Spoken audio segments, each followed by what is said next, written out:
Hey everyone, today I'm going to be showing you how to use the Fibonacci retracement tool. I would say it's a staple in most traders' arsenal. I use it all the time, and it's going to really help you if you're a beginner to understand how the market flows, how trends flow. And for me in the beginning, when I was first even learning about the tool, I had a really hard time grasping the concept, so I ended up putting a lot of time into it. And now I could say I've quite mastered how to use the Fibonacci tool, and I can explain it very simply. So let's get to it. So before we get started, I just want to mention I made a Discord channel and a Telegram channel. They're going to be having similar content. It's just to build up a community, a place for me to post some breakdowns, answer questions, and give any tips to you guys, because I remember how much I was struggling in the beginning, and just want to be of help and provide some value to you guys. So first things first, we're going to go into trading view, and we're going to go to this little section right here. We're going to find this thing called the Fib retracement tool. And I'm just going to draw one out really quickly just so you can see what it looks like. This is what it's going to look like standardly with default settings.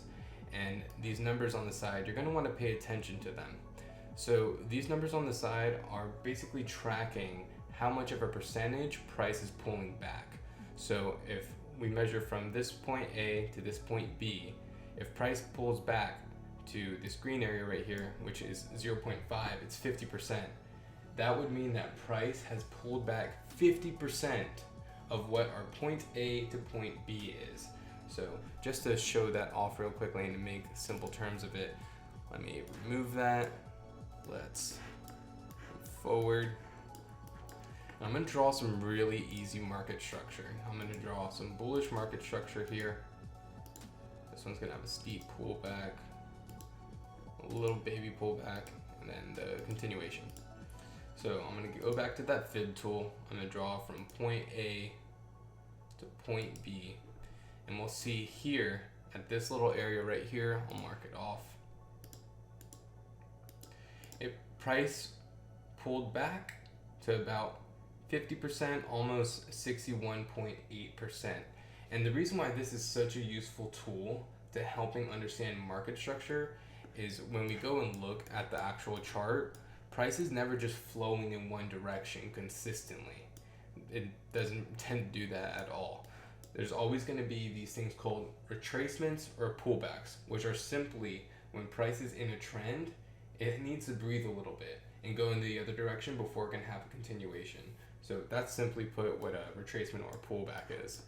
So here we have one that is around a 50 to 61.8% retracement. I'm going to draw another one here from this point A to this point B up here. I'm going to remove this first one so it's not so cluttered. This one was a 61.8 retracement to the T. It's very precise. And then for this last example here, I'm going to draw from point A to point B, and this one's in between the 23.6 and the 38.2. So just keep in mind that's what these numbers actually represent. It's the percentage that price is pulling back. So simply put, if price moves up, I'm going to do this real quick, 5,880 points, half of that is what? 2,800 something? Close, 2,947. So it's going to be the total number divided by 2 is what gets us our half. It's really simple. I don't personally use the default setting for my Fibonacci. I'm going to show you the one that I use. I'm not going to stay on the screen too long. If you want, you can pause it, copy these. You can choose whatever colors you'd like. Cool. Where you want your labels, if you want percentages to be displayed or only price to be displayed, up to you. So I'm going to remove this little drawing I made, and we're going to actually show how the fibs works within the market. So one thing to note is Fibonacci retracements are only useful in a trending market. In a consolidating market, it's really hard to make use of them. A second thing to note is that they are not the holy grail. I remember when I first got into trading, I really thought Fibonacci was all you needed. It's the only confluence or confirmation that you needed to take a trade. and I was very, very wrong. It's just a little bit of a cherry on top of things, and a tool that can really help you gain a sense of where you are within a trend. So I'm going to draw a fib retracement and show you how it works. You can draw a fib retracement on any time frame. Just typically the higher time frames are actually a lot stronger and you can really rely on them versus the lower time frames. But I've even made use of a fib retracement on as little of a time frame as the 5-minute. So let's get into some examples where fib retracement can be used. So here we have an obvious establishment of a higher high, higher low, higher high, a little bit of a low being created right here, and then the next higher high. So we understand that a trend has been created here. Once we see the next push, we can wait to look for a downfall of volume.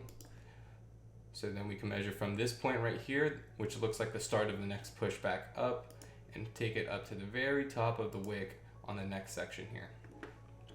And beautifully, we can see that the fib retracement tool lines up right to the 50. So it hits the 50% mark and then has a continuation upwards.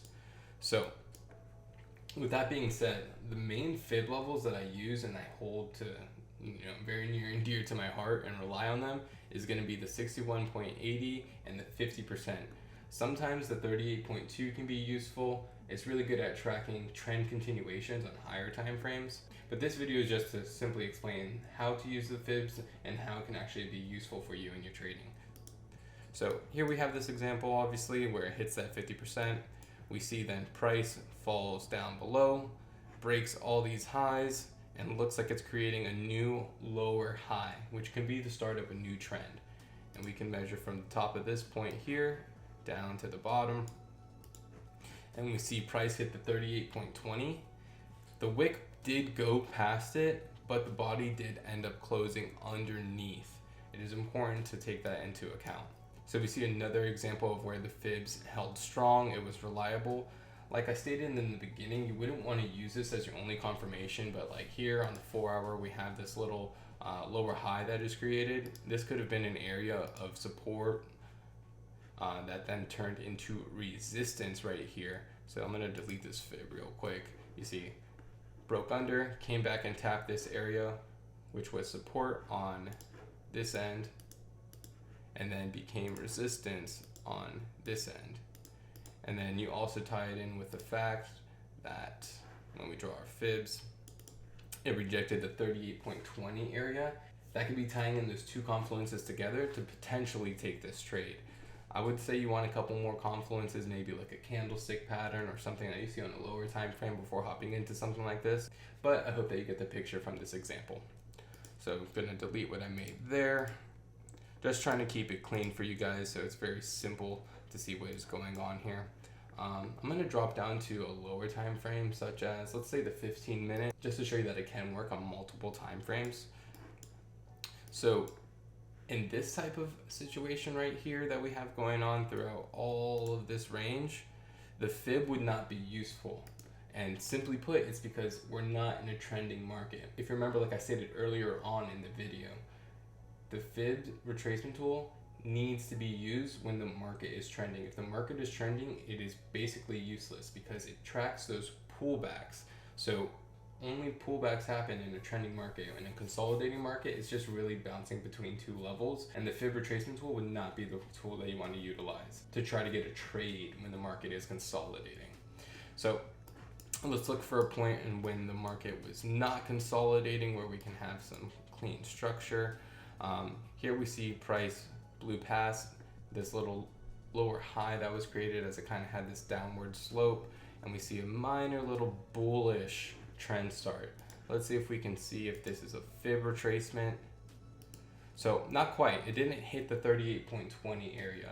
This technically still counts as a lower high, so I wouldn't discredit it if you were looking to get in on a push this high.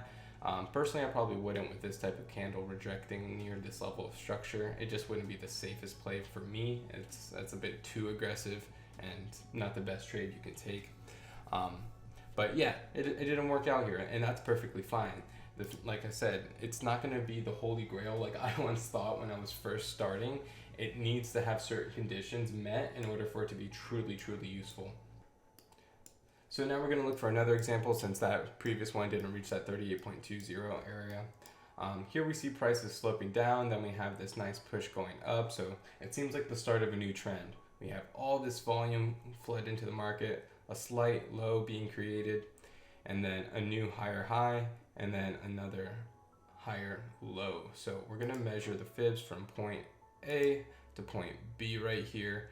And the reason that I'm measuring from this point onwards is because this is the new push that's happening. It would be too late to try to catch a fib retracement on, or to drag it from here all the way to here. You're not really gonna get the best entry possible.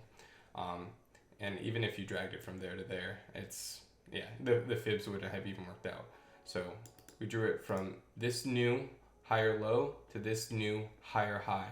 And we can see clearly here we have two touches to the 50. We have one right here and one right here. So I stated earlier, the 50 and the 61.8 are definitely my favorite zones to be looking for. And another reason for that is because you're gonna find better risk reward setups there. So for example, if we bought over at the 38, and let's say we had to cover, maybe this structure right here, because this was the previous area that was resistance, bounced down, and then broke through, and that may be our next support. So our stop loss could get triggered around that area. So this, we have 122 pip stop loss. That's kind of a lot, especially if we're looking for a trade on the 15-minute. And take into regard, this is US 30, so the pip ranges are a lot higher than actual Forex pairs, but you can use this on any type of Forex pair, commodities, whatever you really want. It's a great tool for the arsenal. So let's remove that there. That was a 1-to-3 risk reward ratio. So now what we're gonna do is show it from the 50. So if we got in right at the 50, had our stop loss just right above that area, we cut our stop loss from 127 pips to 72 pips. We drag it back up to where this blue line was right here, and that's a 5.8. So nearly 6 times our risk versus the 3 times our risk. So just by waiting for a 50 or 61.8 touch on the fib retracement and then tying that together with other confluences, other things that give you a sense that, hey, price is going to continue on in this direction, we were able to double what our reward would be. And that's something to really take into account on how this tool can actually be very, very powerful. After you've used the fibs for a while, you got a good understanding of it, there's going to be a time where you're going to look at market structure and you'll just be able to see it and say, hey, that looks like a 50% retracement. That looks like a 38.2% retracement. Good advice, use whatever inputs you want for the fibs. Like I said, I just showed you mine. Those are the ones that I care about most. But I have seen other traders that use other points of the fibs, but I'm not them. This isn't their channel, so I'm teaching you what I use. But yeah, I've seen people take it off the 78.6. I've seen people use the 88.6. Just not really my style. But yeah, I hope that this video was super simple for you guys. I hope it was easy to follow along. Comment down below if you have any suggestions or if you have any questions about the fibs. I would love to help you out. It's really simple. Don't overcomplicate it. Point A to point B with the start of the trend. So here's the new start, there's the end, and then here's the pullback. It's very, very simple. Do not get caught up in the noise. You can find these everywhere. I would not complicate it too much. I do include the wicks. It's not just the bodies. You want to measure the wicks as well. But yeah, that's it, guys. Hope you guys enjoyed.